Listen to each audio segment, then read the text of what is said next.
Hello बच्चों, कैसे हैं सब? ठीक। तो बच्चों, आज हम स्टार्ट करने वाले क्या है, साइकिल के स्ट्रक्चर ऑफ ग्लूकोज। ठीक है, तो चलिए स्टार्ट करें। पहले क्या करेंगे, उसका हेडिंग लिखिए।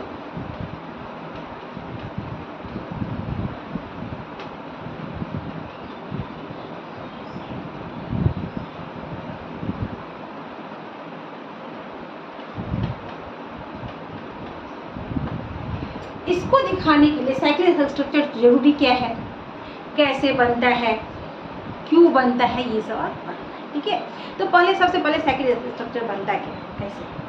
तो इसको दिखाने के लिए हम बहुत सिंपल एक एग्जांपल लेते हैं, किसका, हेमी एसिटल।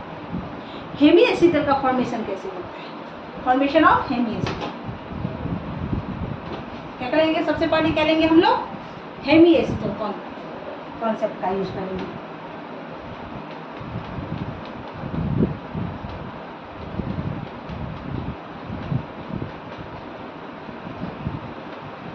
हेमी एसिटल पहले क्या लेंगे, एल्डिहाइड ग्रुप, और ये सी के ऊपर डबल बॉन्ड O, यहाँ क्या H, ठीक है, ये हो गया एल्डिहाइड। क्या हुआ बच्चों, ये एल्डिहाइड।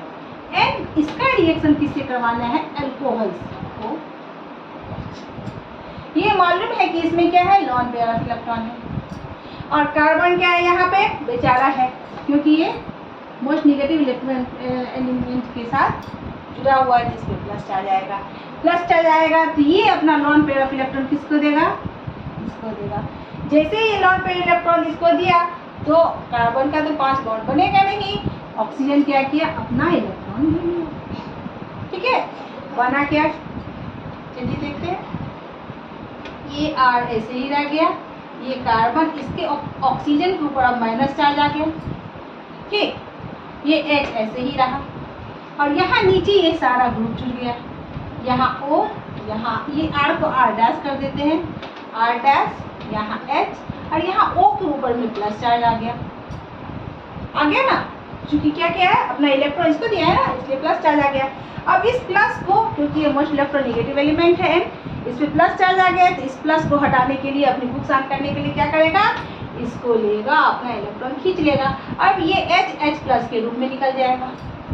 अब यहाँ H प्लस है, यहाँ OH माइनस है, ये H प्लस, इसको O से माइनस से जाके जुड़ जाएगा। एन फॉर्मेशन किसका होगा बच्चों, हेमी एसिटल का। किसका, ये बना R, ये O के ऊपर, सॉरी, यहाँ C, इसके ऊपर OH, ठीक, यहाँ H, एंड यहाँ R dash and O।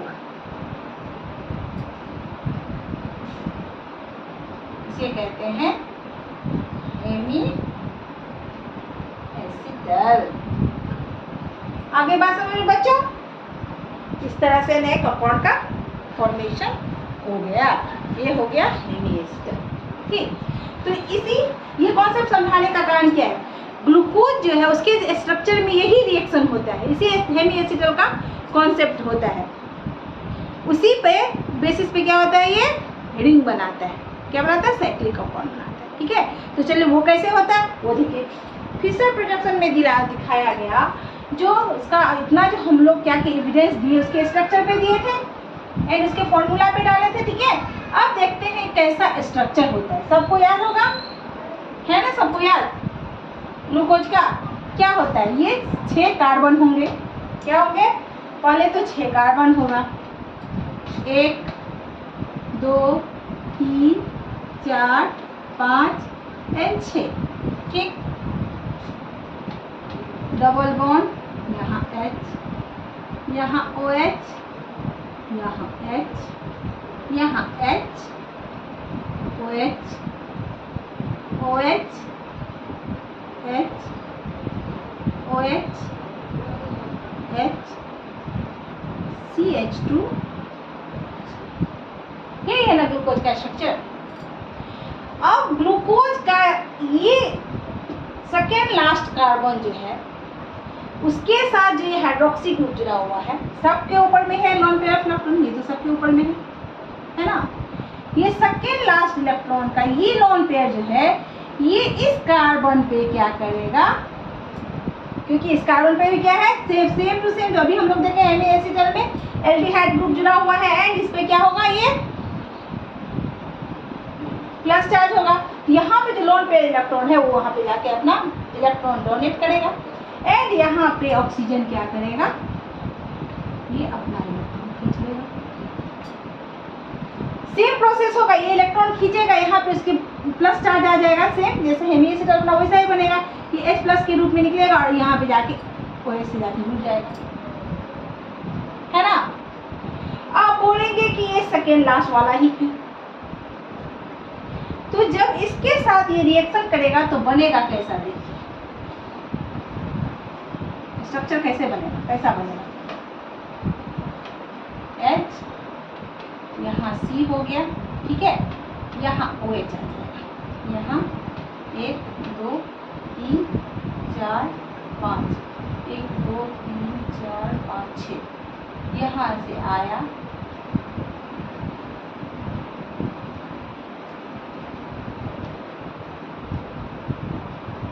OH, H, OH, ठीक, यहाँ H, CH2OH, यहाँ H,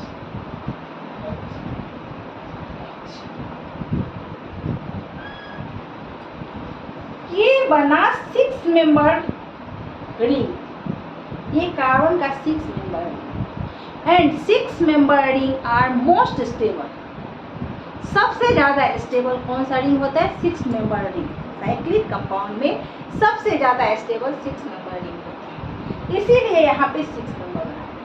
5 मेंबर का भी हो सकता है, 2 मेंबर का भी हो सकता है, बट वो स्टेबल नहीं होगा उतना, इसीलिए यहाँ पे कौन सा कार्बन यूज किया जाता है, कौन से कार्बन का हाइड्रोक्सी ग्रुप का यूज किया जाता है, सेकेंड लास्ट वाले कार्बन का यूज किया जाता है। आगे बात समझ में बच्चों, क्यों किया गया इसका, क्योंकि इसका इलेक्ट्रॉन जब इसके हाइड्रोक्सी ग्रुप का इलेक्ट्रॉन जब इस ऊपर के कार्बन पे जाता है तो जो रिंग बनता है वो 6 मेंबर रिंग होता है, जो कि सबसे ज्यादा स्टेबल होता है, इसीलिए इस कार्बन के हाइड्रोक्सी ग्रुप के ऑक्सीजन का यूज किया गया, ऑक्सीजन के कार्बन का यूज किया गया। आगे बात समझ में। अब इसका स्ट्रक्चर कैसा बनेगा, अगर इसको साइक्लिक कंपाउंड में ले ले तो इसका स्ट्रक्चर कैसा बनेगा, ये देखो साइकिल, यहाँ पे डाले ऑक्सीजन, एक यहाँ एक कार्बन, जितना जगह है वहां पे सब पे कार्बन होगा, कार्बन छोटा हो गया, यहाँ तक का हो गया। चलिए आगे बढ़ते हैं, इसको आप स्क्रीनशॉट लीजिए, फिर हम आगे बड़ा सा, ये यहाँ रहा, यहाँ पे ऑक्सीजन आ गया, ये यहाँ carbon carbon carbon carbon carbon, 6 member ring बन गया, ये 6 मेंबर रिंग बन गया, ठीक है। अब स्ट्रक्चर कैसा बना था बच्चों, यहाँ पे मैं लिख देती हूँ, 1 2 3 4 5 6, यहाँ हो गया था OH,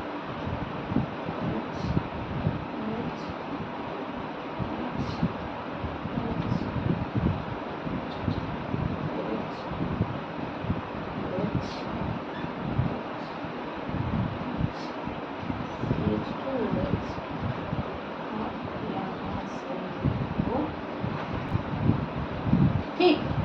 अब ये लिए, अब बताओ राइट साइड में हाइड्रोक्सी ग्रुप है तो उसको कहाँ लिखेंगे, नीचे, कहाँ लिखेंगे, उसको लिखेंगे नीचे। ये 6 मेंबर रिंग जिसमें O एक आ गया, 1 2 3 4 5, ये 6, ये हो गया ब्रांच में, ब्रांच में आ गया तो इसको कहाँ लिखेंगे, यहाँ CH2OH, ठीक। क्या बोली हूँ मैं, जब राइट साइड में जितना हाइड्रोक्सी ग्रुप रहेगा उसको कहाँ लिखा जाएगा, नीचे में, कहाँ लिखा जाएगा, नीचे, OH, ये एक OH, दूसरा OH, तीसरा यहाँ लेफ्ट साइड में है इसको लिखेंगे ऊपर में, ठीक, ऐसे करके, तीसरा लेफ्ट में है, फिर चौथा फिर किधर है, नीचे, कहाँ है, नीचे, यहाँ H, यहाँ H, ये H, आ गए। ये क्या हो गया, डी ग्लूकोज का cyclic structure, cyclic structure of D glucose, cyclic structure of D. तो आ गई बात समझ में, कैसे बना, हेमी एसिटल का फॉर्मेशन हो, उस कॉन्सेप्ट में बना। लास्ट कार्बन के हाइड्रोक्सिल ग्रुप का क्यों यूज किया गया, बिकॉज 6 मेंबर, उससे लास्ट इलेक्ट्रॉन, लास्ट कार्बन के हाइड्रोक्सिल ग्रुप का इसलिए यूज किया गया क्योंकि इसके द्वारा बना हुआ जो साइकिल होगा वो 6 मेंबर रिंग होगा, and 6 member ring is most stable, वो सबसे ज़्यादा स्टेबल होता है, इसीलिए इसका यूज किया गया। आगे बात समझ में, अब यहाँ तक आगे बात समझ में। अब मैं आप लोगों को alpha D glucose and beta D glucose के बारे में बताऊँ, ठीक है। चलिए अल्फा, इतना तक हो गया समझ में ना। अब alpha D glucose and beta D glucose, अब चलिए ठीक, ये क्या हो गया, OH, यहाँ OH, H, OH, OH, CH2OH,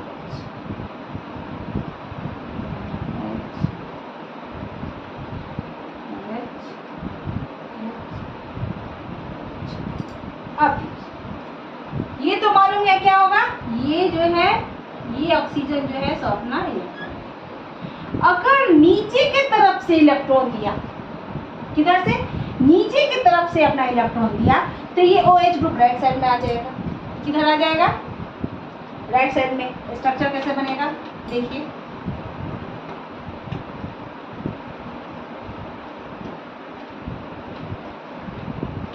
यहाँ OH हो जाएगा और इधर H।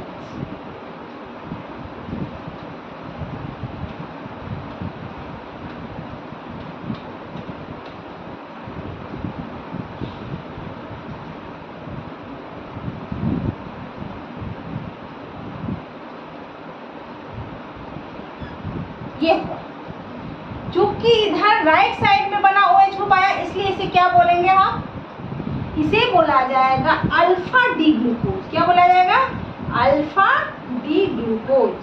क्या बोलेंगे, अल्फा डी ग्लूकोज, क्योंकि इसमें नीचे की तरफ से अटैक किया, नीचे की तरफ से दिया अपना इलेक्ट्रॉन।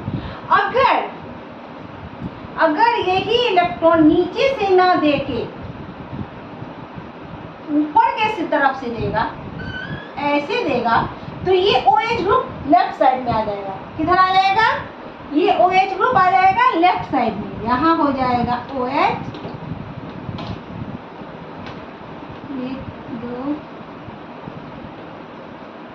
6, ये आ गया OH और इधर आ गया H, OH H OH, H, ये CH2 OH, यहाँ हो जाएगा H, ये OH, H, एंड आ गया।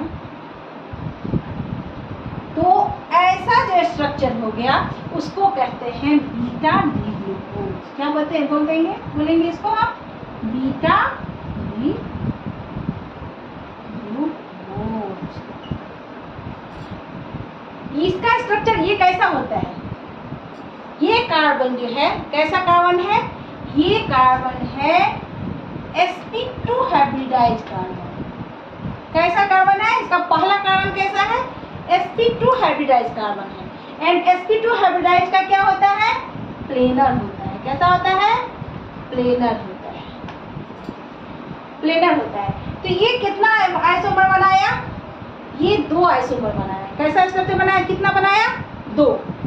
sp2 हाइब्रिडाइज है पहला कार्बन, एंड ये कितना आइसोमर बनाया, इसमें 2 आइसोमर। क्या बनाया, ये 2 आइसोमर बनाया है, इसीलिए इसे क्या कहते हैं, एनोमेरिक कार्बन। क्या कहते हैं इसको, इस पहला कार्बन को बोलते हैं एनोमेरिक कार्बन। कार्बन, बिकॉज यह 2 ठो आइसोमर बनाता है।